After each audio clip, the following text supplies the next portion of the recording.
नमस्कार दोस्तों, उम्मीद करता हूँ आप सब बिल्कुल ठीक होंगे। आज की इस खास क्लास को देखने के लिए आप सभी बिल्कुल तैयार होंगे। तो जो छात्र क्लास के अंदर आ चुके हैं, आप सभी का बहुत बहुत स्वागत है। फटाफट से मुझे बता दीजिए कौन कौन छात्र क्लास के अंदर मौजूद है, क्लास लेने के लिए तैयार हैं। क्योंकि आप सब ये बात जानते हैं, ये कोई आम क्लास अब बची नहीं। इस क्लास को खास बनाती हैं दो बातें, एक मैं खुद और दूसरा आप सभी लोगों का यहाँ पर मौजूद होना। क्योंकि आप सभी लोग अपने आप में खास छात्र बन चुके हैं, क्योंकि यह आज 10वें नंबर की क्लास है। मतलब 10 टॉपिक हम पूरे कर चुके हैं जी, ये मान लेना। लेवल आप देखो यार, कितना लेवल बढ़ चुका है यार आपका। कंटिन्यूअसली 10 दिन से आ रहे हो, बताइए। ठीक है, चलिए स्टार्ट करते हैं चीजों को। आज की जो टॉपिक है वो बड़ा विशेष रखा गया है। बात करते हैं क्या है। देखो, मैंने आपको बताया था कि ये एक ऐसा सेशन होगा जो डेली आपका चलेगा 3 बजे यूट्यूब पर। डेली 3 PM यह चलता है यूट्यूब पर। और इसके पीछे का कारण क्या है, ये 30 डेज के लिए चलेगा। और इसके अंदर आपके सारे के सारे जो मेजर आपके टॉपिक्स हैं वो कवर हो जाएंगे। ऑल मेजर टॉपिक्स आपके कवर हो जाएंगे यूपीएसआई और यूपी कांस्टेबल के लिए। ऑल मेजर टॉपिक्स आपके कवर हो जाएंगे। ऑल मेजर टॉपिक्स आपके यहाँ पर कवर हो जाएंगे, जो किसके लिए हैं सर? जो यूपीएसआई के लिए हैं और जो आपके यूपी पुलिस के लिए है। आज कितना है? आज है हमारा डे 10। तो हम स्टार्ट करते हैं। हमेशा की बात, आज भी पहले थियोरी देन आपकी प्रैक्टिस। पहले थियोरी और देन आपकी क्या, फिर एमसीक्यूएस। हम तैयार हैं, we are ready. Are you ready? फटाफट बताइए सर। करंट अफेयर की रिवीजन क्लास करा दो। आज शाम को इवेंट लग जाएगा, परसों क्लास हो जाएगी। ओके, ठीक है, चलो आगे हम बात करते हैं। कार्टून भी क्लास के अंदर आ चुका है, कमाल की बात है। चलो भाई, कार्टून स्टार्ट करते हैं। सबसे पहले आप बात को समझिएगा, हम आरटीआई और किस किस के ऊपर चर्चा करने वाले हैं आज मैं बता दूं आपको। आज हमारी चर्चा का विषय है राइट टू इंफॉर्मेशन और PIL, public interest litigation, and RTI right to information. ये दोनों ही चीजों के बारे में बात करते हैं और कमाल के ही टॉपिक हैं दोनों। चलिए स्टार्ट करना शुरू करते हैं।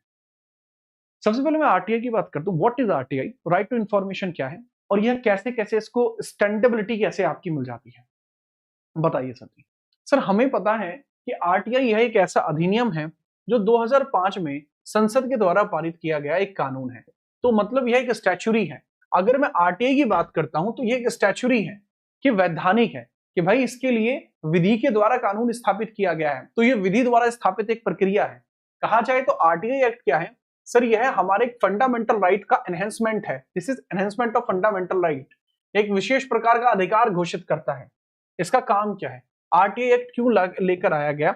आरटीआई एक्ट का ऑब्जेक्टिव क्या है तो बताते हैं। सरकार के कामकाज में जनता के प्रति पारदर्शिता। जो सरकार का कामकाज है, जनता के प्रति जो ट्रांसपेरेंसी है वो रहनी चाहिए। सरकार क्या कर रही है, क्यों कर रही है, कैसे कर रही है, वो लोगों को पता होना चाहिए।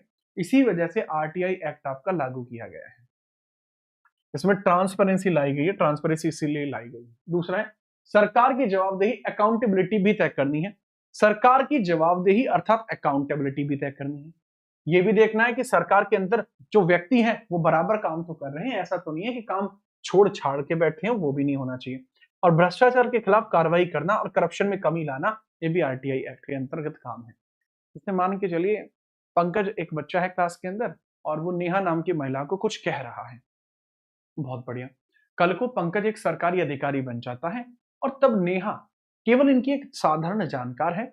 नेहा इनके कार्यालय में किसी काम से जाती हैं और पंकज को किसी काम कार्य के लिए बोलती हैं। अब पंकज ठहरा हमारा बबुआ बालक। पंकज इनके काम को कर देता है, जो कि गलत था, नहीं करना चाहिए था। उदाहरण के लिए मान लीजिए कि पंकज के द्वारा किसी योजना का लाभ इनको 3 बार दे दिया गया, जबकि देना एक ही बार था। तो योजना के अंदर जो टोटल व्यय है, अब उसके बारे में पता लग जाता है क्लास के हर्ष नाम के लड़के को। तो हर्ष आरटीआई डाल के कहता है कि जो 3 बातें हैं, ये जो 3 बातें हैं, ये 3 जगह एक ही व्यक्ति को एक योजना का लाभ 3 बार मिला। कैसे मिला? क्योंकि उसने पूरी डिटेल निकलवा ली, आरटीआई के थ्रू डिटेल आ गई। तो पता लगती है कि पंकज नाम के व्यक्ति के द्वारा यहां पर अपने पद के ऊपर सही काम नहीं किया गया, वो भ्रष्टाचार कर रहे हैं। तो यहीं से ये सारी चीजें क्लियर होती हैं, आपको नजर आएंगी। ठीक बात है। तो ये सारी बातें आपको पता लग जाती हैं।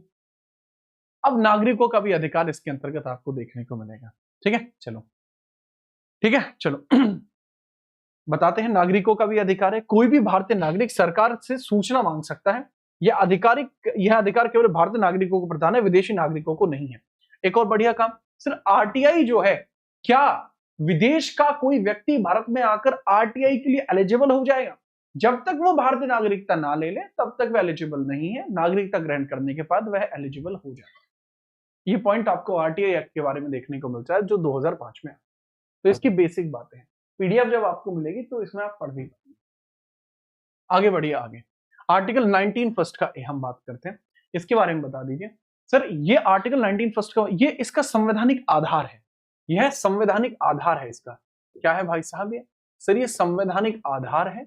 संवैधानिक आधार का मतलब है कॉन्स्टिट्यूशनल, इसकी बेस रेडी हुआ है, कॉन्स्टिट्यूशनल बेस यहां पर रेडी हुआ है, यहीं पर इसका कॉन्स्टिट्यूशनल बेस रेडी होता है, बेस इसका यहीं से रेडी होता है, संवैधानिक आधार इसका यहीं से तैयार हुआ है। तो इसके बारे में थोड़ा सा आप याद रखना, इसका कॉन्स्टिट्यूशनल बेस रेडी हुआ है, संवैधानिक आधार इसका तैयार हुआ है, वो यहीं से तैयार हुआ है। बताता हूं, मौलिक अधिकार, सूचना का अधिकार एक मौलिक अधिकार है। क्या सूचना अधिकार एक मौलिक अधिकार है? जी हाँ। आर्टिकल 19 फर्स्ट के एक अंतर्गत क्या क्या चीजें आती हैं? जैसे बोलने का अधिकार आता है, इसमें बोलने का अधिकार आता है कि आप बोल सकते हैं, आप अपनी भावनाओं को व्यक्त कर सकते हैं। जैसे क्लास में अभी अभी आपने देखा कि क्लास में एक पुरुष व एक महिला क्लास के अंतर्गत बार बार रिपीटेडली एक दूसरे को कह रहे हैं कि हम आपको पसंद करते हैं, अभी तो हम आपको पसंद नहीं करते हैं। तो इनको बोलने का अधिकार है। मैं आर्टिकल 19 का सप्रेशन नहीं कर सकता, मैं नहीं कर सकता सप्रेशन आर्टिकल 19 का। तो ये कुछ भी वोट दे रहे हैं क्लास में, कारण क्या है? इनको राइट टू स्पीक है, बोलने का अधिकार है। ठीक, दूसरा पॉइंट आता है कि सर यहीं पर प्रश्न पूछने का अधिकार है, प्रश्न पूछने का अधिकार है। और ये जो प्रश्न पूछने का अधिकार है, पूछने का अधिकार इसको कह लीजिए, प्रश्न पूछने का अधिकार कह लीजिए, या इसी चीज को आप एक नाम से और जान सकते हैं। और वो नाम क्या है सर? चाहे तो प्रश्न पूछने का अधिकार, चाहे जानने का अधिकार। ये जानने का अधिकार या प्रश्न पूछने का अधिकार ही आरटीआई एक्ट के कॉन्स्टिट्यूशनल स्टेटस को तय करता है। यहीं पर आपको प्रेस की स्वतंत्रता, ध्वज फहराने का अधिकार यह भी मिलता है, प्रेस स्वतंत्रता और आपको ध्वज फहराने का अधिकार, ध्वज अधिकार आपको यही मिलता है, नवीन जिंदल केस वाला। तो ये सभी चीजें आपको यहीं पर देखने को मिल जाएंगी। ठीक है, चलिए आगे है संवैधानिक प्रावधान। मैंने बताया भाग 3 के अनुच्छेद 12 से 35 में वर्णित है। 91 के ए में यह विचार और अभिव्यक्ति की स्वतंत्रता देता है और 19 स्पष्ट करता है कि सूचना का अधिकार मौलिक अधिकार के रूप में स्थापित है। सर्वोच्च न्यायालय के अनुसार प्रत्येक नागरिक को सूचना का अधिकार मिलना चाहिए। कमाल की, ठीक है। चलिए सर, घर बसाने का अधिकार भी क्या इसी के अंतर्गत आता है? नहीं, घर बसाने का अधिकार रेजिडेंस लेने के लिए 19 के डी में आपको देखने को मिलेगा कि आप कहीं भी घूमिए और ई में आप कहीं भी बसिए। सोने का अधिकार जो आता है वो आर्टिकल 21 में आता है, आप कहीं भी सो सकते हैं, खुल के खेलो। बात करते हैं कि भाई आरटीआई ऐसा थोड़ी है कि पहली बार इंडिया में ही आया हो, इंडिया में ही आया हो ऐसा तो नहीं है, ये चीजें तो अलग अलग भी हुई होंगी सर। हाँ जी सर, बिल्कुल हुई। तो अगर मैं बात करता हूं विश्व में सर्वप्रथम यह कब लेकर आया गया? वर्ष 1766 में स्वीडन में सबसे पहले आरटीआई का प्रयोग किया गया था। तो जो राइट टू इंफॉर्मेशन आपको पहली बार देखने को मिलता है, यह स्वीडन में पहली बार आया था। कहां आया था? स्वीडन में पहली बार आया था, स्वीडन में।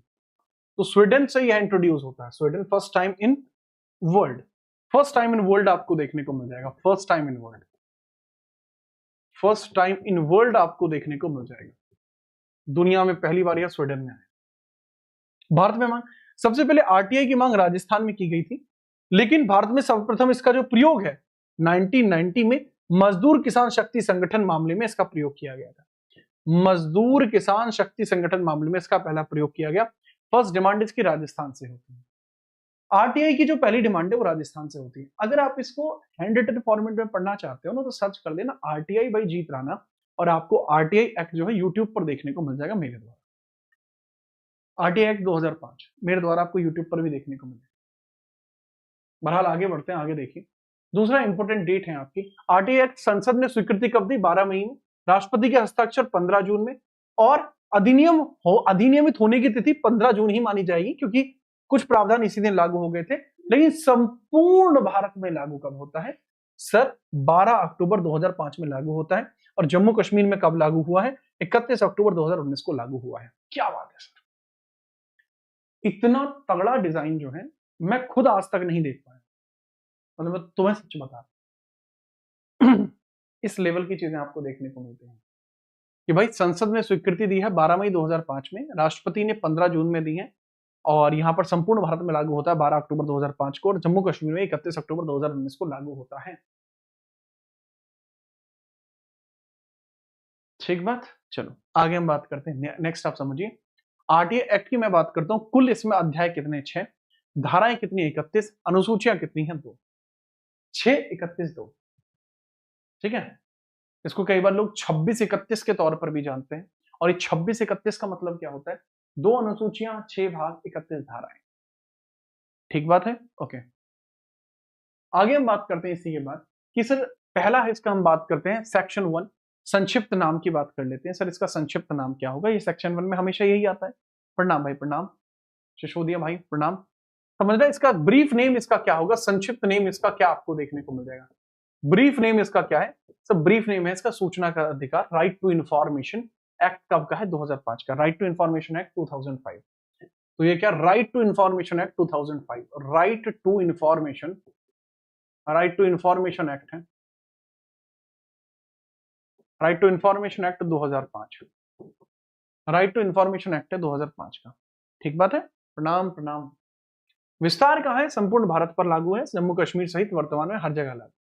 प्रारंभ होने की तिथि अधिनियमित 15 जून को हुआ, पूर्ण लागू 12 अक्टूबर को। बेसिक सी बात है, आपको समझ में आई? शाबाश। नेक्स्ट हम बात करते हैं सेक्शन 2 क्या होता है, कुछ परिभाषाओं के बारे में बताता है।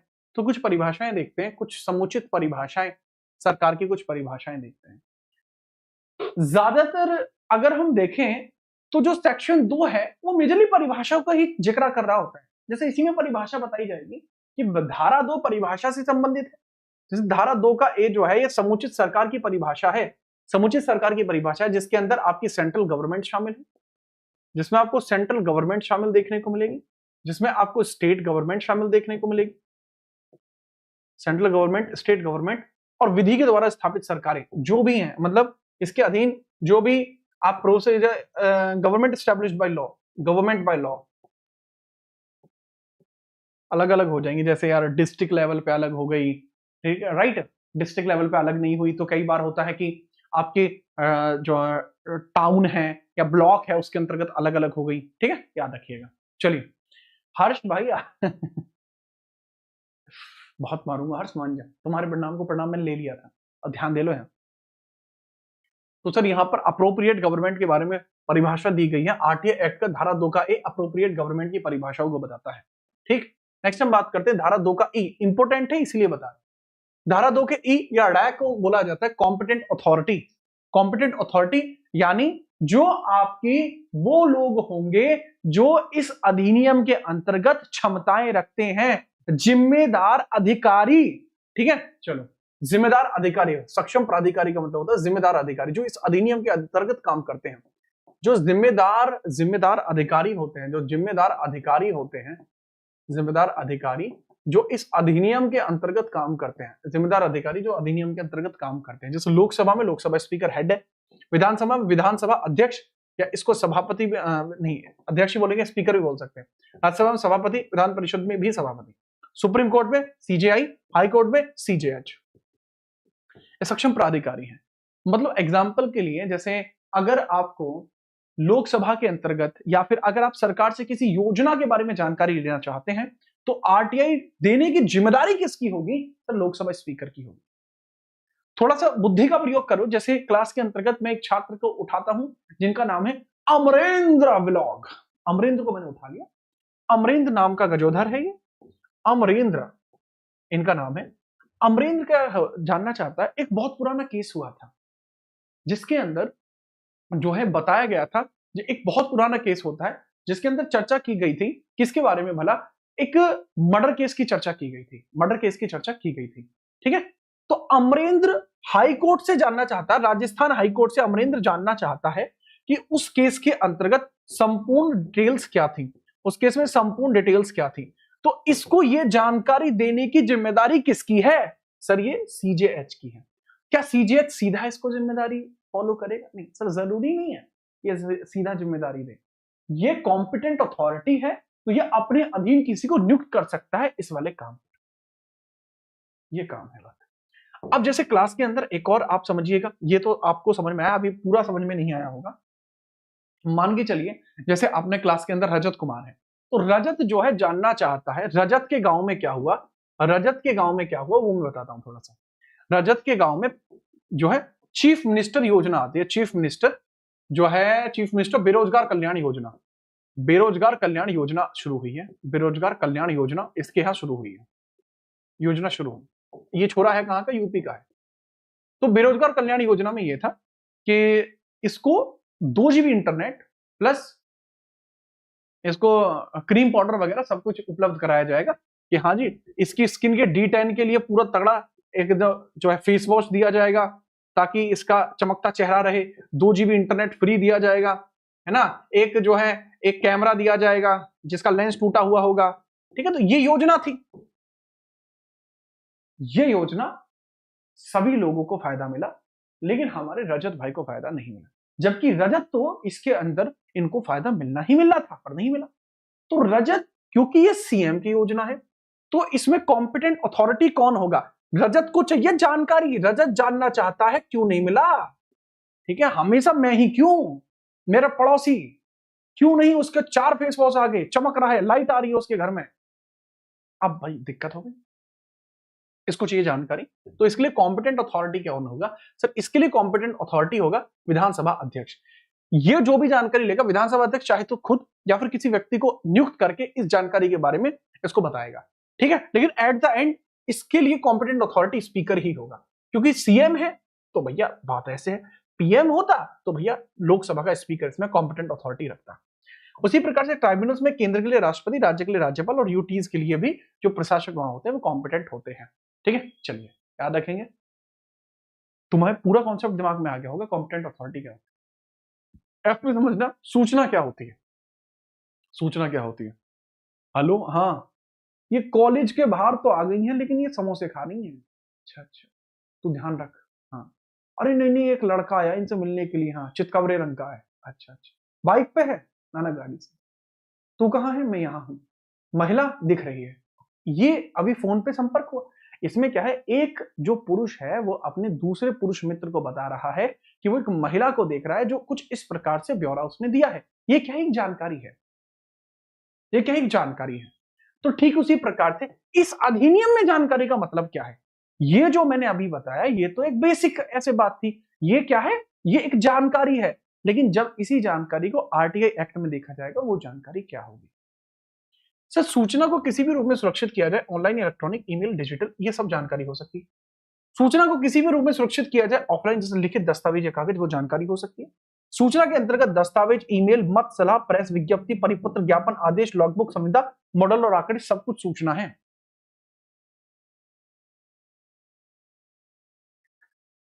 निजी संस्था की जानकारी, किसी लोक प्राधिकरण के पास मौजूद निजी संस्था की जानकारी भी मांगी जा सकती है।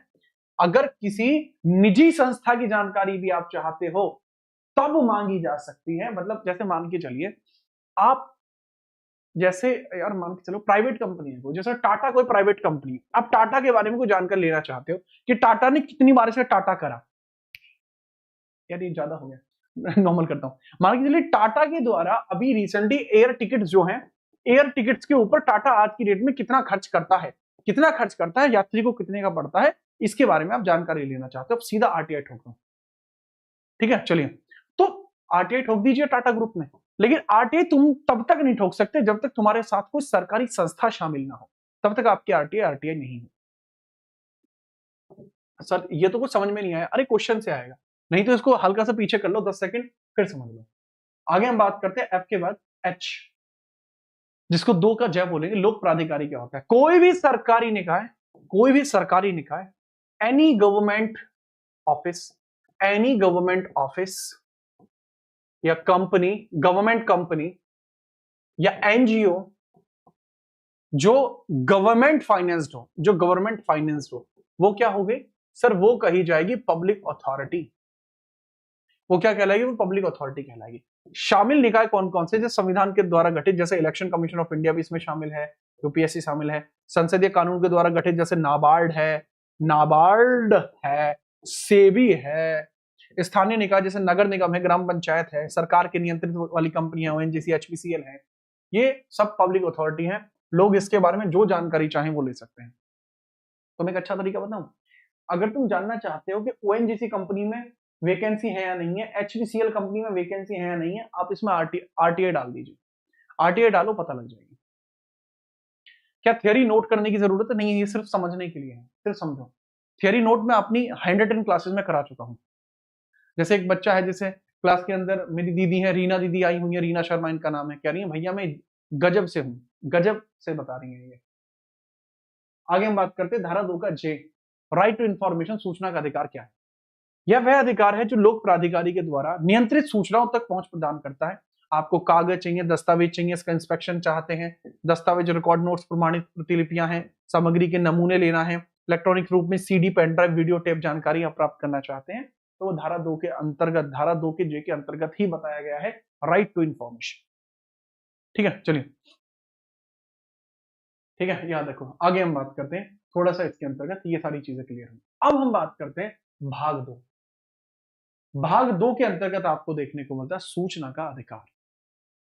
सूचना का अधिकार क्या है? राइट टू इंफॉर्मेशन क्या है? What is right to information? Bharat के सभी नागरिकों को सूचना अधिकार प्राप्त होगा। नागरिक लिखित, डिजिटल या ऑडियो वीडियो माध्यम से जानकारी मांग सकते हैं। तो भारत के नागरिकों को सूचना का अधिकार प्राप्त होना, यह आपका लिखा हुआ है किसमें? धारा 3 में लिखा हुआ है। धारा 3 में आपका लिखा हुआ है कि भारत के जो नागरिक होंगे उनको सूचना का अधिकार प्राप्त होगा। भारत के नागरिकों को सूचना का अधिकार प्राप्त होगा, यह धारा 3 में लिखा है। धारा 4 में समझिए कि भैया ऑब्लिगेशन है पब्लिक अथॉरिटी के, मतलब पब्लिक अथॉरिटी की भी कुछ जिम्मेदारी है। जो पब्लिक अथॉरिटी है, जो मैंने अभी बताया था, पब्लिक अथॉरिटी क्या हो सकती है? कोई भी सरकारी निकाय, वो सरकार के पैसे पे चल रहा हो, सरकारी हो, सरकार ने स्थापित करा हो, वो सब की सब चीजें हैं भाई साहब आपकी, जो उनकी जिम्मेदारी होती है। यानी लोक प्राधिकारियों के दायित्व, यानी गवर्नमेंट के जो आपकी संस्था है, गवर्नमेंट संस्था है, ठीक है, कोई, या फिर गवर्नमेंट फंडेड कोई कंपनी है, गवर्नमेंट फंडेड कोई कंपनी है, या कोई स्टैचुरी बॉडी है। स्टैचुरी का मतलब है कोई वैधानिक निकाय है, तो इसकी कुछ जिम्मेदारियां हैं। कोई वैधानिक निकाय है तो इसकी कुछ जिम्मेदारियां हैं। उदाहरण दीजिए, जिम्मेदारी क्या है? श्यू मोटो, जैसे स्वयं प्रकाशन, अपने कामकाज, नियम, बजट, अधिकारी और योजनाओं की जानकारी खुद सार्वजनिक करना, इनकी कुछ जिम्मेदारियां होती हैं। ये कुछ चीजों को स्वयं भी खुद भी प्रकाशित करती हैं, कुछ चीजों को खुद भी प्रकाशित करती हैं, कुछ ही चीजें करती हैं, हर एक चीज को प्रकाशित ये नहीं करती हैं, बट हाँ कुछ चीजें इनके द्वारा प्रकाशित की जाती हैं। ठीक है, याद रखिए। ओके, चलिए पानी ले आइएगा एक बार।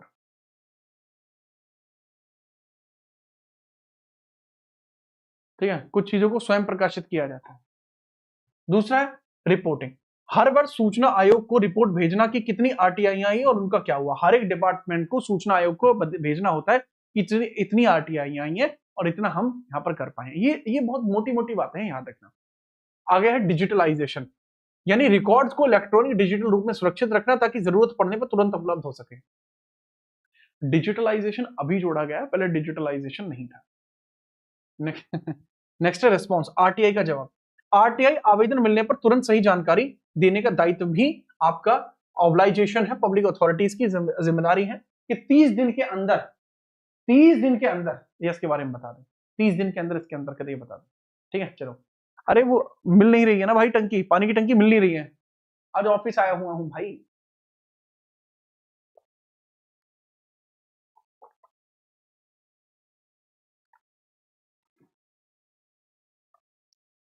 भाई आज ऑफिस आया हुआ हूं। नेक्स्ट याद रखेंगे, ये ऑब्लाइजेशन है जो पब्लिक अथॉरिटी का है। ठीक है, याद रखो थोड़ा सा। नेक्स्ट हम बात करते हैं धारा 5, डेजिग्नेशन ऑफ पीआईओज, जो अधिकारी होते हैं। ठीक है, जो अधिकारी होते हैं, पीआईओज की बात करते हैं, पब्लिक इंफॉर्मेशन ऑफिसर जो होते हैं, उनकी नियुक्तियां कैसे होती हैं?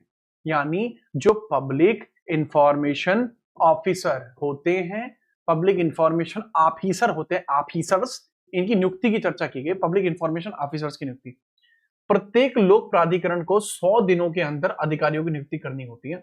जैसे आज की डेट में मान के चलो कोई नया डिपार्टमेंट पुलिस ने, नया डिपार्टमेंट सरकार ने बनाया, तो 100 दिनों के अंदर, 100 दिनों के अंतर्गत इसके यहां पर आपको अधिकारी नियुक्त करना पड़ेगा। कौन? पीआईओ नियुक्त करना पड़ता है। पीआईओ क्या होता है? पब्लिक इंफॉर्मेशन ऑफिसर आपको देखने को मिलता है। ठीक है, चलिए, जैसे जैसे सीपीआईओ होता है, केंद्रीय लोक सूचना आयुक्त होता है, एसपीआईओ स्टेट लोक सूचना आयुक्त होता है, एपीआईओ सहायक लोक सूचना आयुक्त होता है, असिस्टेंट पीआईओ लोक सूचना अधिकारी होता है।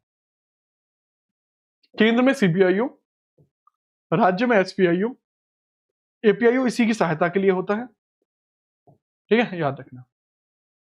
जो एक राज्य के अंदर अतिरिक्त हो सकते हैं, बहुत सारे एक राज्य के अंतर्गत हो सकते हैं। ठीक है, चलिए धारा 5 बहुत मस्त है क्योंकि इसके अंदर अधिकारियों की नियुक्तियां होती है, अपॉइंटमेंट के बारे में चर्चा की गई है, या अपॉइंटमेंट के बारे में चर्चा की गई है, अपॉइंटमेंट के बारे में चर्चा की गई है।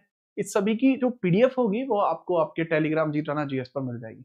ये डिजाइन कैसा लग रहा है ये भी बताते चलिए। आगे हम बात करते हैं, आगे बताइए धारा 6 सूचना के लिए अनुरोध। धारा 6 ये है रिक्वेस्ट फॉर ऑब्टेनिंग इंफॉर्मेशन। जैसे आप आवेदन के लिए कुछ चाहते हैं तो बहुत ही अच्छे लेवल पे चीजें देखने को मिलती हैं। बहुत बहुत प्यारा यह आपका सेक्शन है जिसको कहते हैं धारा 6। धारा 6 जैसे क्रिकेट में छक्का बहुत बढ़िया रहता है कि भाई क्रिकेट में आप सिक्सर मार दे रहे हैं, मजा आ गया। ठीक है, और साथ ही साथ आप बात समझिएगा कि भाई इसके अंदर ऑब्टेनिंग इंफॉर्मेशन के लिए एक रिक्वेस्ट प्रोसेस होता है। सबसे पहले आप एप्लीकेशन भर दीजिए। जैसे मैं एक एप्लीकेशन भरता हूँ, लेट्स सपोज मैंने कोई एप्लीकेशन भरी कि हाँ जी, जैसे मैंने एक एप्लीकेशन भरी, सीधा मैं यहाँ पे एक एप्लीकेशन भरना चाहता हूँ कि अब ये एप्लीकेशन में किसके लिए भरता हूँ, ये एप्लीकेशन में किससे रिक्वेस्ट मांग सकता हूँ। जो हमारी होम मिनिस्ट्री है या आपकी जो नागरिक उड्डयन मंत्रालय है, सिविल एविएशन नागरिक उड्डयन मंत्रालय को मैं लिखता हूँ, उड्डयन मंत्रालय को मैं लिखता हूँ, मंत्रालय को मैं सीधा यहाँ चिट्ठी डालता हूँ, साथ में होम मिनिस्ट्री में भी भेजता हूँ, होम मिनिस्ट्री में भेजता हूँ, यानी जो हमारा गृह मंत्रालय वहां भी भेजता हूँ, गृह मंत्रालय में भी भेजता हूँ। और मैं सीधा पूछना चाहता हूं कि उत्तर प्रदेश में अधिकांश युवा अविवाहित क्यों हैं, इसके पीछे क्या कारण है। ठीक है, याद रखना। इसमें सीधा लिखा जाएगा कि यूपी में युवा कुवारा क्यों है, कुवारा अधिक क्यों है, कुवारा अधिक क्यों है, अधिक क्यों है। सरकार को इसके ऊपर जिम्मेदारी लेनी चाहिए और सरकार को जितना हो सके यूपी के लड़कों की बेरोजगारी को दूर करना चाहिए। लड़कों की बेरोजगारी का मेन कारण बताना चाहिए, बेरोजगारी का मेन कारण बताना चाहिए। बेरोजगारी का कारण क्या है, बेरोजगारी का कारण क्या है, कारण क्या है। लास्ट 5 ईयर्स में कितनी जॉब्स आई हैं, लास्ट 5 ईयर्स में कितनी जॉब्स आई, जॉब्स आई, ये मैंने बताया सीधा नागरिक उड्डयन मंत्रालय को, गृह मंत्रालय को। ठीक है, और साथ ही साथ जो हमारा आपकी मिनिस्ट्री ऑफ यूथ है उसको भी मैंने इसमें टैग करा, मिनिस्ट्री ऑफ यूथ को भी मैंने ये भेजा। अब जवाब आएगा जी, अब जवाब आएगा। ठीक है, अब इसके ऊपर जवाब आएगा कि भैया यूपी में युवा कुवारा अधिक क्यों है, यूपी के लड़कों की बेरोजगारी का क्या कारण है, लास्ट 5 वर्षों में कितनी जॉब आई है। बहुत बढ़िया, मजा आ गया। कोई भी व्यक्ति लिखित या इलेक्ट्रॉनिक माध्यम से ईमेल आदि से आवेदन कर सकता है, आरटीआई डाल दी गई है। आवेदन हिंदी, अंग्रेजी या क्षेत्रीय भाषा में किया जा सकता है, जो भी आपकी लैंग्वेज है, हिंदी, इंग्लिश या कोई भी लैंग्वेज। रुपए कितने कटेंगे, सामान्य शुल्क 10 रुपए लगता है। अगर आप गरीब रेखा से नीचे हैं, ठीक है, बीपीएल कार्ड आपका है तो आपके लिए फ्री रहे। अब हमें इसका आंसर आएगा। ठीक है, ये एक एग्जांपल मैंने आपको बताया। अब धारा 7 में अनुरोध का निपटारा, डिस्पोजल ऑफ रिक्वेस्ट कितने टाइम में हो जाएगी। डिस्पोजल ऑफ रिक्वेस्ट देख लीजिए कितने टाइम लगेगा डिस्पोजल होने में। तो डिस्पोजल होगी 30 दिन के अंदर, 30 दिन का मैक्सिमम टाइम आपको देखने को मिल जाएगा, 30 दिन के अंदर। जो डीम्ड रिफ्यूजल्स है, डीम्ड रिफ्यूजल, यदि 30 दिन में जवाब नहीं मिलता है तो इस आवेदन को निरस्त होना माना जाएगा। इसके बाद पुनः अपील की जा सकती है। अपील केवल 2 बार कर सकते हो, यानी एक बार आपने कर ली, एक बार और हो गई। ठीक है, देन आप री अपील करोगे, एक बार और अपील करोगे। अगर दोनों बार में दोनों बार में जवाब नहीं आया, फिर दोनों बार में जवाब नहीं आया, फिर नहीं आया, देन क्या करेंगे, आया देन। मुझे आप सब लोग मिलके बताओ, अगर दोनों बार में जवाब नहीं आया फिर तुम क्या कर लोगे, बताओ। लेट्स सपोज दोनों बार में जवाब नहीं आया, in that scenario what will you do, बताइए। दोनों बार में जवाब ना आने पर क्या होगा।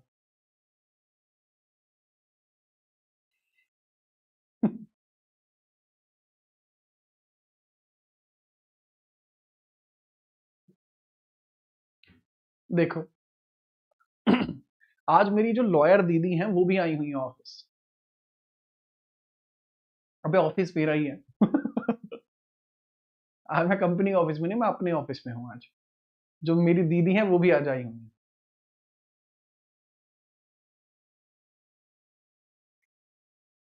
ठीक है, तो दोनों बार में जवाब नहीं आया, देन क्या होगा सर? देन ऐसी परिस्थिति में हाई कोर्ट जाया जा सकता है। एक बालक ने आंसर नहीं दिया है तो ऐसे केस में हाई कोर्ट में आप जा सकते हैं, आर्टिकल 226 का यूज करते हो। इसको वायलेशन ऑफ फंडामेंटल राइट मानोगे, फिर इसको आप वायलेशन ऑफ फंडामेंटल राइट मानोगे तो आप हाई कोर्ट जा सकते हैं।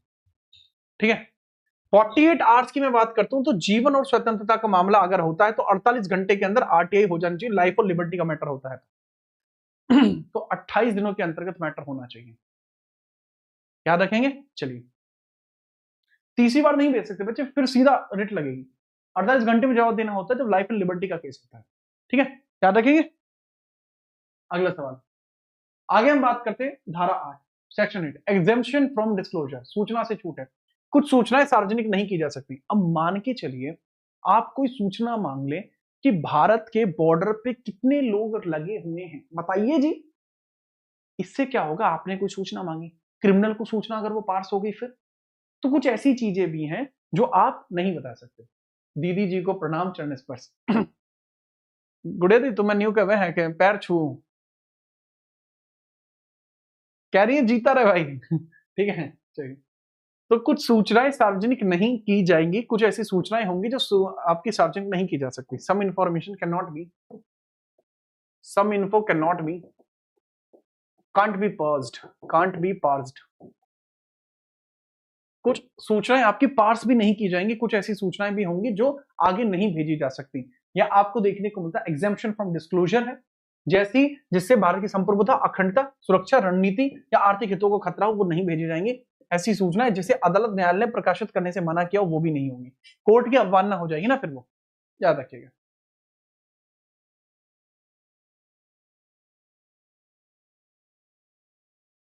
ठीक है, नेक्स्ट आगे बढ़िए। सूचना से छूट एग्जेम्पशन, मैंने बताया कुछ विदेशी छूट भी आपको देखने को मिलती है, यही चल रहा है ये। इसमें कुछ विदेशी छूट भी आपको देखने को मिलती है, जैसे विदेशी सरकार से विश्वास में प्राप्त सूचना है, या मंत्रिमंडल के कागजात है जिसमें मंत्री और अधिकारियों के विचार विमर्श शामिल है, वो भी नहीं होगी। ट्रांसक्रिप्ट के अनुसार किसी भी व्यक्तिगत जानकारी जिससे उसकी शारीरिक सुरक्षा को खतरा हो, वो भी नहीं होगी। अपराधियों के इन्वेस्टिगेशन से जुड़ी हुई जानकारी है, वो भी इसमें साझा नहीं होगी। तो कुछ चीजें हैं जो साझा नहीं की जा सकती। ठीक है, चलिए आगे हम बात करते हैं आरटीआई एक्ट के बारे में, थोड़ी और बात।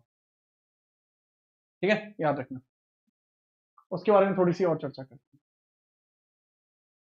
सेक्शन 3 की हम बात करते हैं, थर्ड पार्टी इंफॉर्मेशन।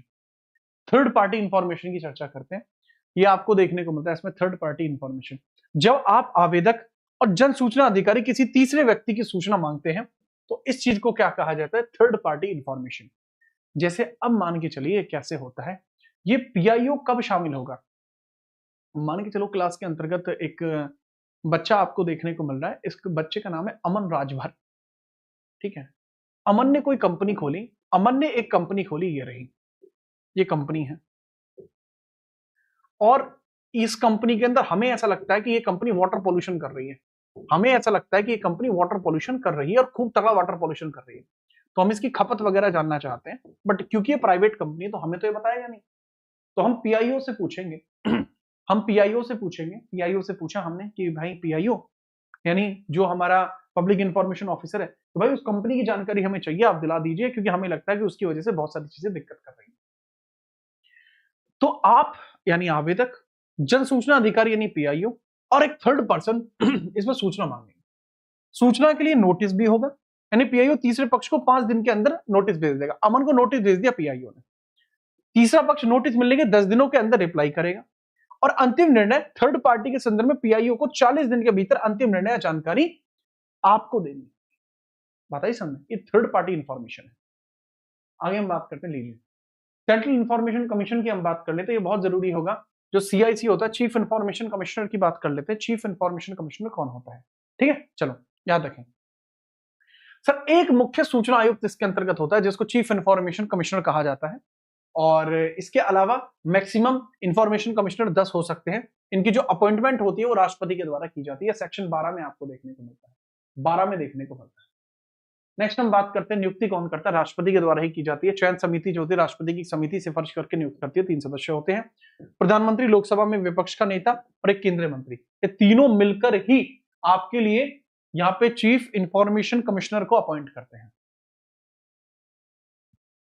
आगे बढ़ो, नेक्स्ट टाइम पता लगता है कार्यकाल कितना होता है, 3 वर्ष या 65 वर्ष जो भी पहले हो। 2019 के संशोधन के बाद केंद्र सरकार की इच्छा अनुसार निर्धारित होगा, सामान्यतः 3 वर्ष या 65 वर्ष जो भी पहले हो। पुनर्नियुक्ति नहीं हो सकता, रिअपॉइंट नहीं हो सकता।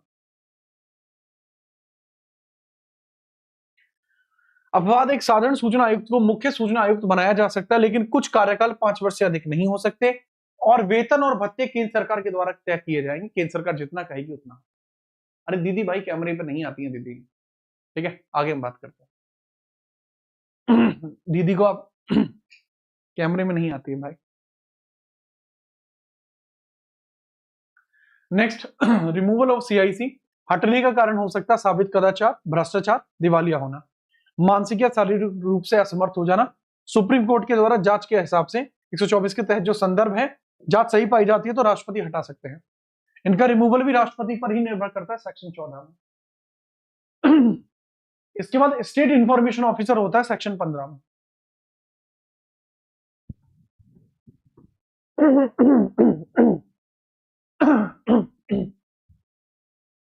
आगे हम बात करते हैं जो स्टेट इंफॉर्मेशन कमीशन होता है, राज्य सूचना आयुक्त की हम चर्चा करते हैं। इसके गठनकर्ता राज्य सरकार होती है। संरचना है, एक राज्य मुख्य सूचना आयुक्त को अपॉइंट करता है, अधिकतम 10 राज्य सूचना आयुक्त हो सकते हैं, नियुक्ति राज्यपाल करता है। इनको हटाने की जो प्रक्रिया है, इनको हटा कौन सकता है वो बताइए, ठीक है, हटा कौन सकता है इनको, हटाने के जो अगर अपॉइंटमेंट मैंने बता दिया गवर्नर करता है, मुख्यमंत्री, विधानसभा में विपक्ष का नेता और एक कैबिनेट मंत्री इसको नामित कर सकते हैं, और हटाने की प्रक्रिया भी इसी प्रकार से है, ठीक है, याद रखें।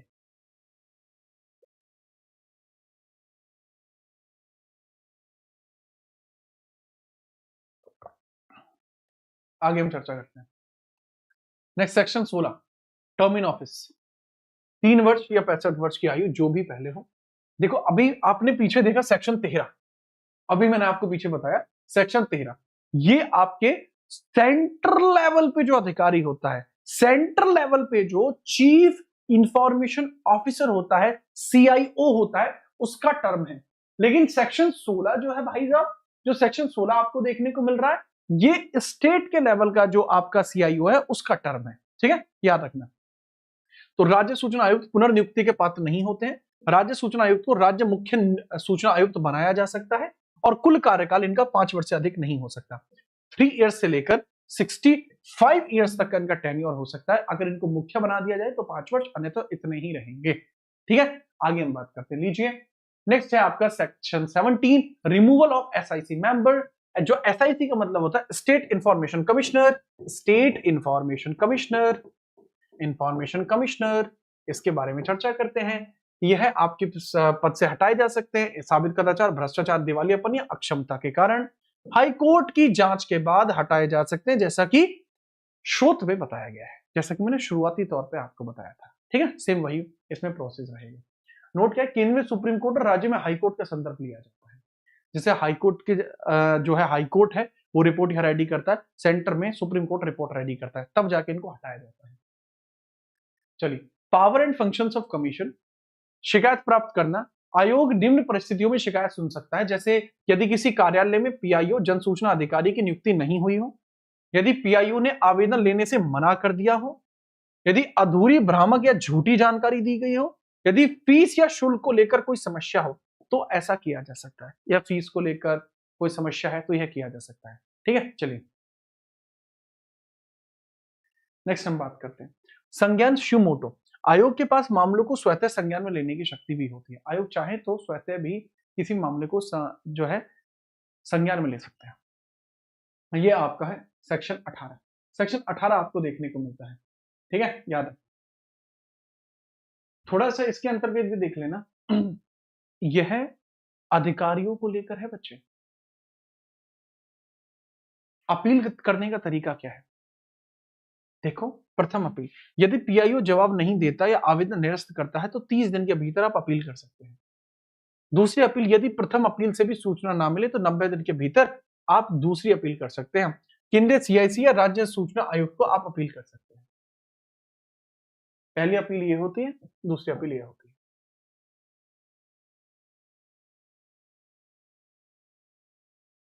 याद रखेंगे, बेहतर। इसके बाद हम आगे बात करते हैं थोड़ा सा इंपोर्टेंट सेक्शंस के बारे में। जैसे सेक्शन 20 है, इसमें पेनल्टीज की बात की गई है। बिना कारण आवेदन रिजेक्ट करना, जानबूझकर गलत जानकारी देना या समय पर उत्तर ना देना। लेट सपोज मान के चलिए कि कल को आप अधिकारी बन जाते हैं, लेकिन आप खुद से उस चीज को डिले कर रहे हैं, तो 250 रुपए प्रतिदिन के हिसाब से जुर्माना, अधिकतम 25,000 तक लग सकता है। लागू किस पर है? संबंधित पीआईओ पर है, जन सूचना अधिकारी पर लागू होगा। ठीक है, अगर देखो इसमें मैं भी पीआईओ बन सकता था, ठीक है, मैं भी पीआईओ बन सकता था। खैर बन तो मैं अभी भी सकता हूं, ठीक है, बट हाँ मैं चाहता हूं कि आपको पीआईओ बनाया जाए। यदि आप एग्जामिनेशन निकालते हैं, सीजीएल का एग्जामिनेशन निकालते हैं, आप ऑडिट डिपार्टमेंट में जाते हैं, तो हो सकता है 3 साल के डेपुटेशन के बाद आपको यहां पर भेज दिया जाए, पीआईओ के तौर पर आपको अपॉइंट कर दिया जाए, पब्लिक इंफॉर्मेशन ऑफिसर के तौर पर आपको अपॉइंट कर दिया जाए। ठीक है, याद रखना, थोड़ा उस पर भी याद रखना। तो 250 रुपए प्रतिदिन के हिसाब से जुर्माना लगता है और 25,000 से अधिक का ये नहीं हो सकता। ये संबंधित पीआईओ पर लगता है, जो जन सूचना अधिकारी है उस पर लगता है। ठीक है, आगे बढ़िए सेक्शन पेनल्टीज के बाद। एग्जाम्प्टेड ऑर्गेनाइजेशन है, कुछ ऐसी ऑर्गेनाइजेशन है जिसके ऊपर ये नहीं लगता। यह अधिनियम दूसरी अनुसूची में वर्णित संगठनों पर लागू नहीं है। संगठन जैसे आईबी पर, रॉ पर, ईडी पर, NCB, BSF, NSG, Assam rifle, DRDO, SSBI, CRPF, ITBP, CISF, इन सब पर ये लागू ही नहीं करता। ठीक है, याद रखेंगे, बहुत बढ़िया। तर्क क्या है? देश की सुरक्षा और संप्रभुता के कारण इन एजेंसियों पर नहीं करता। जैसे इन एजेंसियों के आपके कुछ फंडामेंटल राइट भी नहीं होते, ठीक उसी प्रकार से इन एजेंसियों को यह जिम्मेदारी होती है कि इन संगठनों पर यह भी लागू नहीं होते भाई साहब। इनको कोई रिपोर्ट के बारे में बताने की जरूरत नहीं पड़ती है, यह भी इंपॉर्टेंट है। ठीक बात, चलो इसके बाद हम बात करते हैं सेक्शन 27, अप्रोप्रिएट गवर्नमेंट। समुचित सरकार के पास नियम बनाने की शक्ति है, मतलब इस पर जो कानून है वो सब बना सकते हैं, सब इस पे बना सकते हैं। अप्रोप्रिएट गवर्नमेंट यानी स्टेट भी इस पर कानून बना सकती है और सेंटर भी इस पर कानून बना सकते हैं। दूसरा, लोकसभा में स्पीकर अपने अपने क्षेत्र में नियम बना सकते हैं, राज्यसभा में सभापति, विधानसभा में स्पीकर, सुप्रीम कोर्ट में भारत के जो है आपके मुख्य न्यायाधीश। इसमें अप्रोप्रिएट गवर्नमेंट के माध्यम से कानून बनाए जा सकते हैं और इसी के साथ यह अधिनियम समाप्त होता है। आरटीआई आपको थोड़ा समझ में आया? मतलब थोड़ा थोड़ा तो आया होगा। क्वेश्चंस करने के लिए तैयार हूं?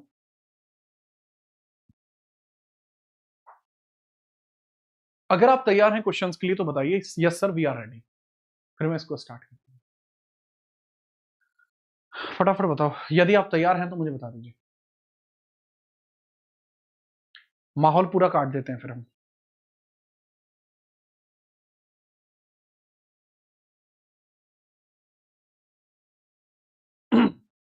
या फिर ऐसा करें पीआईएल भी कर लेते हैं, उसके बाद आगे बढ़ते हैं।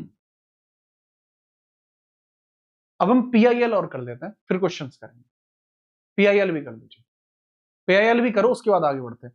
और एक ऐसा करो, लाइक इस हिसाब से ठोकनी है आपकी बार क्लास पे, सारे के सारे मिलके अगर आप लाइक धम धम धम लाइक मारते हो तो आर पार का खेल कर देंगे आज। चलो ऐसा करते हैं, सबसे पहले ताबड़तोड़ तरीके से हम पीआईएल भी कर लेते हैं। ठीक है, पीआईएल भी आपकी कर लेते हैं, वो भी समझ। जनहित याचिका, पब्लिक इंटरेस्ट लिटिगेशन, जिसको बोला जाता है जाहिया, जनहित याचिका, जाहिया भी इसको बोला जाता है। ठीक है, चलिए।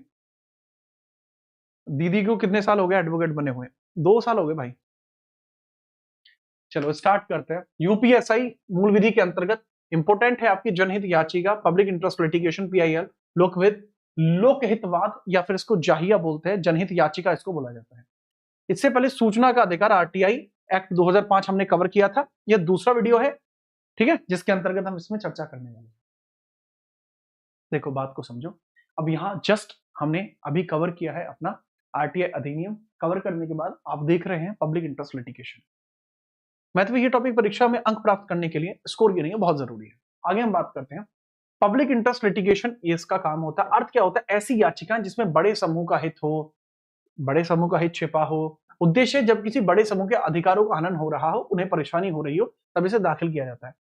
बहुत सिंपल है भाई साहब, इसके अंतर्गत आप ये मान के चलिए पीआईएल आखिरकार है क्या, उसमें आप ये मान के चलो, ठीक है, पीआईएल के अंतर्गत आप ये मान के चलिए, ये तो तगड़ी बात बताता हूं मैं पीआईएल के बारे में आपको, कि भैया जी बात को तनिक समझ के चलिएगा।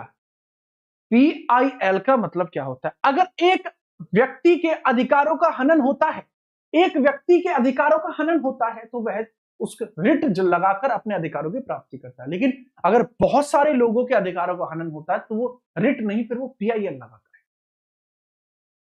सामान्य याचिका इसमें केवल व्यक्तिगत लाभ या पर्सनल मोटिव होता है। जैसे हम अगर सिंपल पर्सन की बात करते हैं, एक व्यक्ति होता है तो इसके द्वारा क्या लगाई जाती है, सर यह पेटिशन लगाता है, ये पेटिशन लगाता है।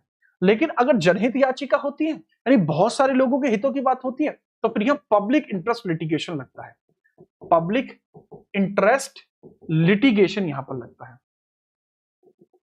या पब्लिक इंटरेस्ट लिटिगेशन लगता है। ठीक है, याद रखिए। नेक्स्ट, उत्पत्ति और वैश्विक इतिहास। एग्जैक्टली ये इंडिया से शुरू नहीं हुआ, ये इंडिया से शुरू नहीं हुआ, ये शुरू होता है आपका 1960 के दशक में अमेरिका से शुरू हुआ था। अमेरिका में नागरिक अधिकार आंदोलन, सिविल राइट मूवमेंट के दौरान इसको शुरू किया गया था। अमेरिका में इसको पहले सोशल एक्शन लिटिगेशन के नाम से जाना जाता था, सॉल के नाम से इसको अमेरिका में जाना जाता था। संक्षिप्त नाम इसका जाहिया भी होता है, जिसका मतलब है जा का मतलब जन, ही का मतलब हित, या का मतलब याचिका, तो जनहित याचिका भी इसको कहा जाता है, जहिया भी बोलते हैं।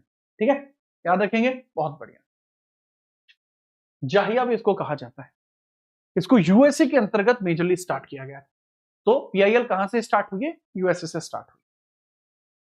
नेक्स्ट, भारत में स्थिति और प्रकृति कैसी है? संवैधानिक स्थिति क्या है? इसका संविधान में कहीं भी वर्णन नहीं। अगर मैं आपसे कहूं कि पीआईएल के लिए कौन सा आपका आर्टिकल होगा, भाई पंडित जी कोई आर्टिकल इसमें नहीं है। संवैधानिक स्थिति ऐसी है, कॉन्स्टिट्यूशनल स्टेटस ऐसा है, कॉन्स्टिट्यूशनल स्टेटस इसका ऐसा है कि वो है ही नहीं।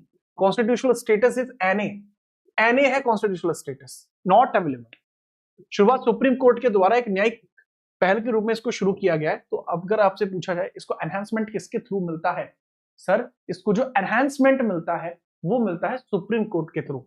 इसको एनहांसमेंट मिलता है, इसको एनहेंसमेंट मिलता है। एनहेंसमेंट कैसे मिलता है? By supreme court. Supreme court के माध्यम से इसको एनहेंसमेंट मिलता है। सिद्धांत क्या है इसका? प्रिंसिपल क्या है? किस प्रिंसिपल पे यह काम करती है? किस प्रिंसिपल पर यह काम करती है? प्रिंसिपल है जुडिशियल एक्टिविज्म के सिद्धांत पर यह काम करती है। यह आपकी न्यायिक सक्रियता पर काम करती है। याद रखेंगे, बहुत बढ़िया। नियम में ढील भी है। लॉकस स्टैंडाई, लॉकस स्टैंडाई मुकदमा दायर करने का अधिकार है और पारंपरिक और कड़े नियम में ढील देकर इसे लागू किया गया है। नियम में ढील भी है, लॉकस स्टैंडाई भी इसमें देखने को मिलती है, लॉकस स्टैंडाई में है। ठीक है, चलिए, मेरे ख्याल से समझ में आए। जुडिशियल एक्टिविज्म के सिद्धांत पे काम करती है, यानी जजेस की सोच बहुत ज्यादा जागृत है, जजेस वाकई में भारत के नागरिकों के लिए कुछ करना चाहते हैं, इसलिए यहां पर आपको ये चीजें आई हैं। अब रजत भाग में जाना, बात को बहुत ध्यान से समझिए। इस क्लास के अंदर आपको खुद रुके रहना है, ठीक है, क्योंकि आप भी जानते हैं पेपर के मैदान में अगर क्लासों की तैयारी तगड़ी ना हो तो बेकार है। जो बच्चे कह रहे हैं कि सर चाय बनाने जा रहा हूं, मत जाओ भाई, कुछ नहीं रखा चाय में। नेक्स्ट हम बात करते हैं, अगला सवाल समझिए। भारत में विकास और सामान्यता की बात करते हैं। 1970 के दशक के अंत में यह शुरू होता है। पूर्ण विकास इसका 1980 के दशक में हो गया था। रिट याचिका की तरह ही इसे भी दाखिल किया जाता है। जैसे कोई भी पटिशन, जैसे रिट दायर की जाती है ना अपनी, जैसे रिट दायर होती है, सेम प्रोसेस में ये दायर होती है। ठीक है, चलिए। In the same process in which you submit the writ in the court, in the same process you will submit the PIL in the court. ठीक है, याद रखिएगा। आगे हम बात करते हैं। एक छात्र हैं जिनका नाम है सुष्मिता सिंह, हमारी काफी पुरानी छात्रा हैं ये। तो इनका कहना है कि सर गए सब, किसी अन्य क्लास का नाम लेते हुए उन्होंने कहा कि उस क्लास में सब गए हैं। मैं एक छोटी सी बात बताऊंगा कि उनके जाने से ये क्लास थोड़ी रुक जाएगी, है ना? जी हाँ। और मुझे तो ये रहता है कि आप जाइए, आप खूब जाइए, क्योंकि मैं तो मन में बहुत शांति लेके पैदा हुआ हूं। वापस आएंगे आप, खुद आएंगे आप वापस। पता क्यों आएंगे आप वापस? क्योंकि जो चीजें मैं आपके लिए कर रहा हूं ना, ये साफ मन से कर रहा हूं। और जो लोग आपके साथ कर रहे हैं, जो आपको लग रहा है चकाचौंध, वास्तविकता में चकाचौंध ही नहीं है। आपको पागल बनाना मैं भी जानता हूं भाई, सच बात तो ये है। अगर अभी मैं ये कहने लगूं कि मेरे साथ बहुत गलत हुआ, मेरी छाती फट रही है, मेरे सिर में 14 टाके हैं, मुझे बहुत जरूरत है, बच्चों मैं आपके लिए कर रहा हूं, आपके लिए अरे नहीं कर रहे भाई आप हमारे लिए। सिंपल है भाई, आप अपन समझियो, मेरे लिए आप व्यूवर नहीं हो, मेरे लिए आप क्या है, मेरे लिए मेरी भावनाओं का हिस्सा है आप हमेशा। ठीक है, याद रखिए, मैं आज पढ़ा रहा हूं, भविष्य में भी पढ़ाऊंगा और हमेशा चाहूंगा कि आपके जैसे छात्र मुझे मिले, जिनको मैं सच मायने में सच बताता हूं। खुल के खेलिए, आगे बढ़िए। ये लीजिए अगला सवाल। भारत का पहला प्रमुख मामला कब था? हुसैन आरा खातून बनाम भारत संघ का केस था 1979 का। यहां से वास्तविक प्रारंभ माना जाता है आपके पीआईएल का ओरिजिन। हुसैन आरा खातून का केस था, बिहार के मुजफ्फरपुर जेल में बंद कैदियों की दयनीय स्थिति थी, खेल खराब हो रखा था कैदियों का, तब यह शुरू किया गया था। नहीं नहीं तुम, अरे अनुपम यार, तुम अपने खास आदमी रहे। परिणाम क्या है? सुप्रीम कोर्ट ने नियमों के लचीलापन दिखाया और 40,000 से अधिक कैदियों को रिहा कर दिया था। 40,000 कैदियों को रिहा किया गया है।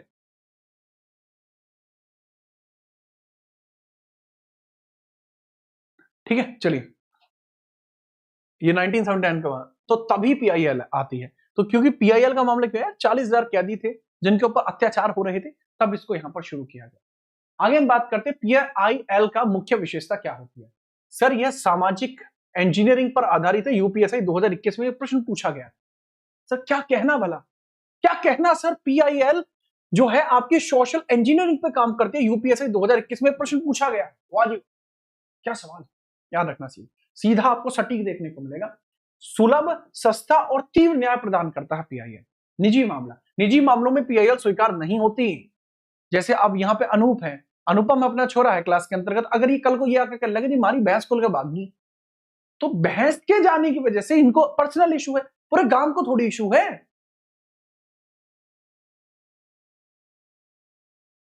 वकील की आवश्यकता, पीआईएल के लिए एक वकील का होना जरूरी है ताकि वह कोर्ट में जनहित की बात कर सके। अगर आपको कभी भी वकील की इशू होती है तो मेरी दीदी भी है और मैं भी हूं, टेंशन फ्री रहना, वकीलों की आपको कोई दिक्कत नहीं होगी। डॉक्टर्स की होती है तो मेरे पिताजी हैं, टेंशन फ्री रहिए आप। भारत में सार्वजनिक याचिकाएं आर्टिकल 21 जीवन जीने के अधिकार से संबंधित होती हैं। जो मेजरली याचिकाएं आपको डाली जाती हैं यहां पर इंडिया में, वो मेजरली आर्टिकल 21 से रिलेट करती हैं। इसका भी आप स्क्रीनशॉट ले लीजिए फटाफट से।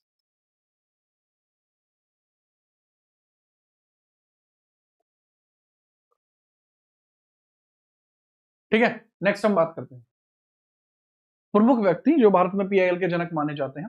ये आपके जो justice V R Krishnan Iyer और जस्टिस पीएन भगवती।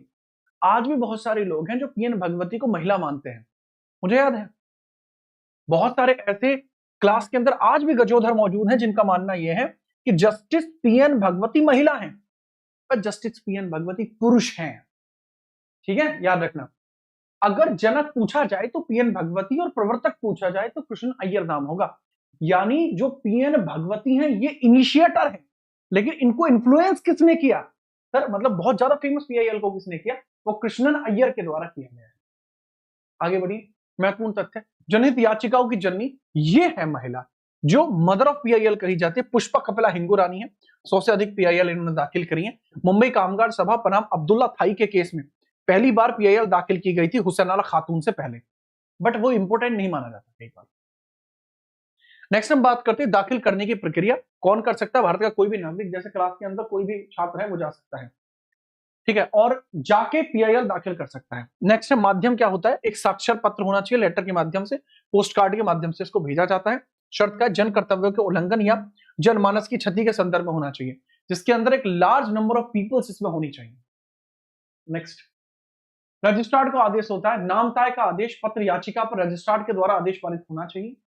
विड्रॉल, एक बार पीआईएल दाखिल होने और सुनवाई शुरू होने के बाद इसे वापसी नहीं लिया जा सकता। अगर एक बार पीआईएल लग गई कोर्ट में फिर ये वापस नहीं हो सकती। ठीक है, याद रखना। न्यायालय का विवेक क्या है? पीआईएल को स्वीकार करना है अस्वीकार करना पूरी तरीके से कोर्ट पर निर्भर करता है। इसमें सरकार, राष्ट्रपति, राज्यपाल का कोई हस्तक्षेप नहीं होता। पीआईएल दाखिल होगी या नहीं होगी ये डिपेंड ही किस पे करता है? पूरी तरीके से हमारी जुडिशरी पर। नेक्स्ट हम बात करते हैं फीस और शुल्क क्या है। फीस मात्र 50 रुपए प्रति व्यक्ति है। छूट, यदि सुप्रीम कोर्ट को लगता है कि याचिकाकर्ता सक्षम नहीं है तो वो फीस भी माफ कर दी जाएगी, रिफंड हो जाता है। आदेशों के प्रकार कितने? सुनवाई के दौरान हर्जाना देना, जमानत देना, कारखाने बंद कराने जैसे आदेश आते हैं। इसमें समय सीमा के अंदर पालन सुनिश्चित करने का निर्देश दिया जाता है कि इतने टाइम के भीतर यह काम हो जाना चाहिए, नहीं तो खेल खराब हो जाएगा। ये तक बातें इसमें कही जाती हैं। आगे हम बात करते हैं पीआईएल के विकास के कारण संवैधानिक आधार क्या है। तो आर्टिकल 38 में बताया गया राज्य सामाजिक, आर्थिक और राजनीतिक न्याय स्थापित करेगा। पीआईएल इससे आती है। गरीबों को फ्री लीगल एड, यहां से पीआईएल आती है। संविधान की भावना, हम भारत के लोग, जनहित की भावना है, यहां से पीआईएल आती है। सिद्धांत क्या है? जहां अधिकार वहां उपचार। और यही पूरा कॉन्सेप्ट हमें देखने को मिलता है जो बताता है आपको किसके बारे में? सर, जो पीआईएल के कॉन्सेप्ट के बारे में चर्चा करता है, यही पूरा अधिकार है जो पीआईएल के बारे में चर्चा करता है। ठीक है, याद रखिएगा।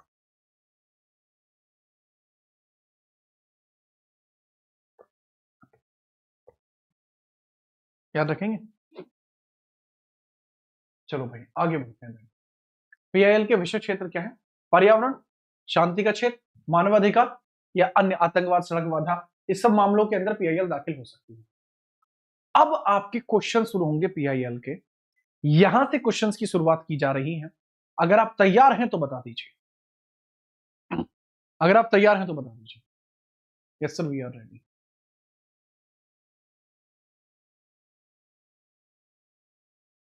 ये विषय क्षेत्र आपको देखने को मिल जाते हैं। क्वेश्चंस की शुरुआत हो रही है। मैं चाहूंगा एक बार आप सभी लाइक करें और सिस्टम को पूरा खींच दें। एक बार तो लाइक बनता है भाई साहब।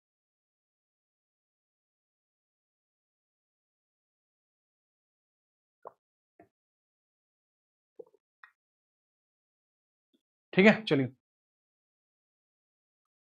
तैयार हूं। तो पहला सवाल आपके सामने है, जनहित याचिका की जो उत्पत्ति है वो कहां पर हुई है? बताइए फटाफट से। जनहित याचिका की उत्पत्ति आपको कहां देखने को मिलती है? सर, जनहित याचिका की जो उत्पत्ति हमें देखने को मिलती है यूएसए में। देखो बच्चे, थोड़ा तेज करना क्योंकि क्वेश्चन बहुत लल्लू है। जितना हो सके तेज खींच के रखिए। बाकी बजरंग दल को बुला लिया है मैंने क्लास में। निम्नलिखित में से किसने भारत में जनहित याचिका का अग्रणी माना जाता है? कौन है? सर, न्यायमूर्ति वीआर कृष्णन अय्यर और पीएन भगवती, दोनों आपको देखने को मिल जाएंगे। बीसी आपको दोनों देखने को मिल जाएंगे। ये भी यूपीएससी में आया है। निम्नलिखित में से कौन सी जनहित याचिका निःशुल्क कानूनी सहायता के अधिकार से संबंधित है? हुसैन आरा, सुप्रीम कोर्ट एडवोकेट, कॉमन कागज बनाम भारतीय संघ, केशवंत भारती का केस। हुसैन आरा खातून का केस 1979 का, ये पीआईएल की शुरुआत से रिलेट करता है। ठीक है, चलिए अगला सवाल है चौथा, दहेज हत्या का अपराध बनाने के लिए महिला की मृत्यु क्वेश्चन मार्क के भीतर किसी भी जलन या सामान्य चोटी से होती है तो परिस्थिति के बजाय अन्य किस कारण से होनी चाहिए? इतना मना किया है मैंने अपने टाइपिस्ट भाई को कि चीते ध्यान देकर कहां का क्वेश्चन करना है। यार देखो, दहेज हत्या को बीएनएस 80 के अंदर बताया गया है। बीएनएस 80 के अंदर उल्लेखित किया जाता है दहेज हत्या तभी हो सकती है जब यह 7 वर्ष के अंतर्गत हुई हो, यानी विवाह के 7 वर्ष के अंतर्गत होती है तो ही इसको दहेज हत्या कंसिडर किया जाएगा, अन्यथा दहेज हत्या नहीं होगा। अगला सवाल, एक व्यक्ति क्वेश्चन मार्क में जनहित याचिका दायर कर सकता है केवल उच्च न्यायालय में, उच्च न्यायालय और उच्चतम न्यायालय दोनों जगह कर सकता है भाई साहब। दोनों जगह हाईकोर्ट या सुप्रीम कोर्ट में आपकी जो जनहित याचिका है वो जा सकती है। नेक्स्ट है, निम्नलिखित में से कौन सी जनहित याचिका जीवन के अधिकार, राइट टू लाइवलीहुड जैसे फुटपाथ पर रहने वाले लोगों का मामला भी कहा जा सकता है, इसमें संदर्भित था। तो जो फुटपाथ पर रहने वाले लोगों का भी जो मामला था वह आपको कहां देखने को मिलता है, इसके बारे में आपसे पूछा गया है। फटाफट बताओ। मुझे याद है ये 1985 की बात है। ओल्गा टेलिया का केस था। ओल्गा टेलिया का केस आपको देखने को मिल रहा था 1985 में।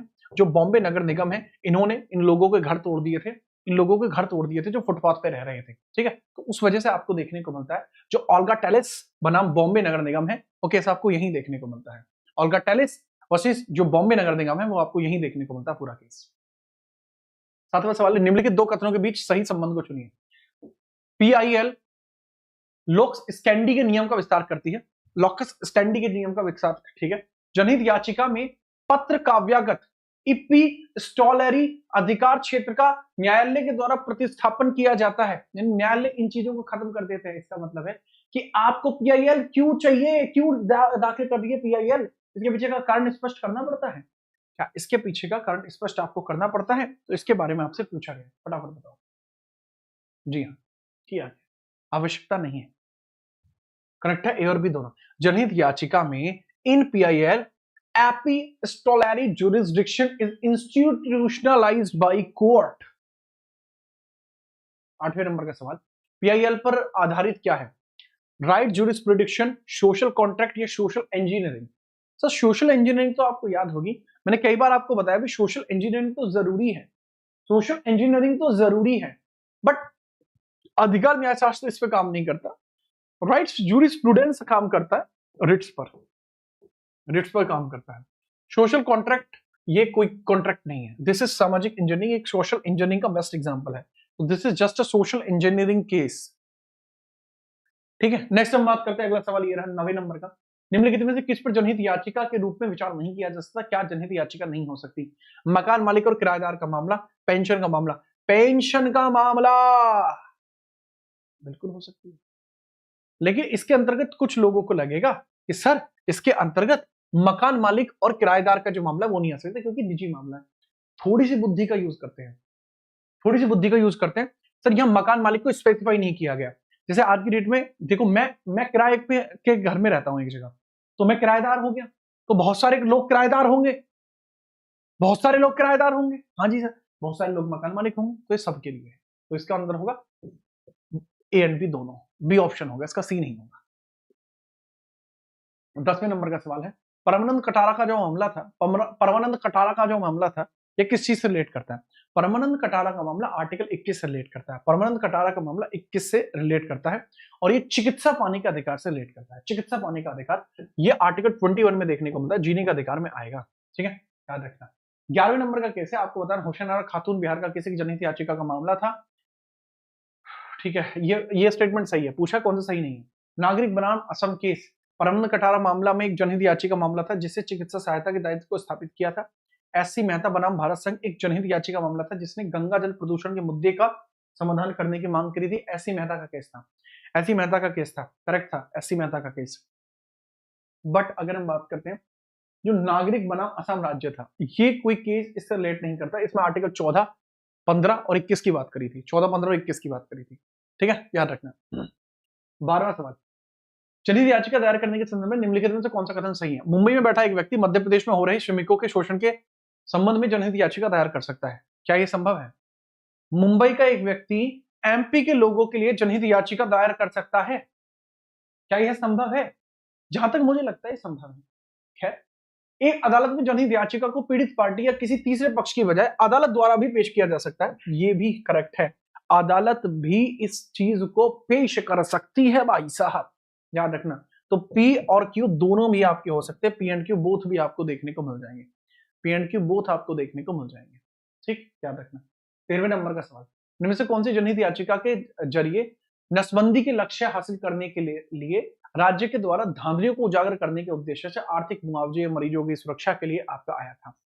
नसबंदी वगैरह के लिए आपका है, नसबंदी वगैरह के लिए आपका एक केस आया था, फटाफट बताओ। सर ये जो केस था ये देवी का विश्वास का केस था, भारत संघ का केस था, देवी का विश्वास वर्सेस भारत संघ का केस था। मैं आपको इंपॉर्टेंट केसेस करा दूंगा अलग से, हालांकि वीडियो पड़ी हुई है इंपॉर्टेंट केसेस की, वो भी आप देख सकते हैं। आगे हम बात करते हैं 14वें नंबर का केस, जनहित याचिका दायर करने के संदर्भ में निम्नलिखित में तो कौन सा सही है? अगर आप जनहित याचिका दायर करते हैं तो कौन सा स्टेटमेंट सही है? यदि जनहित याचिका उच्च न्यायालय में दायर की जाती है तो उसकी 2 प्रतिलिपियां दर्ज करानी होंगी। अगर जनहित याचिका उच्चतम न्यायालय में दायर की जाती है तो 5, दोनों स्टेटमेंट सही है, दोनों स्टेटमेंट सही है। अगर आप जनहित याचिका हाईकोर्ट में ले जाते हो तो 2 चाहिए, सुप्रीम कोर्ट में ले जाते हो तो 5 कॉपी चाहिए, 5 कॉपी इसके अंतर्गत चाहिए होते हैं, करेक्ट है दोनों ही स्टेटमेंट, ठीक है, याद रखना।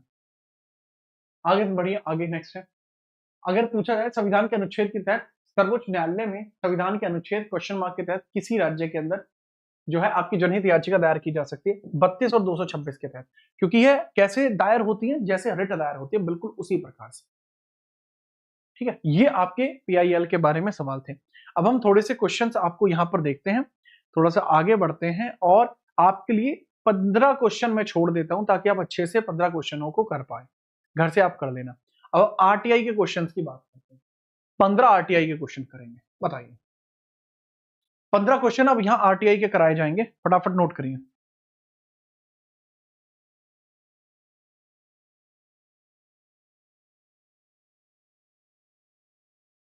फटाफट बताइए, आरटीआई के 15 क्वेश्चन के लिए तैयार नहीं?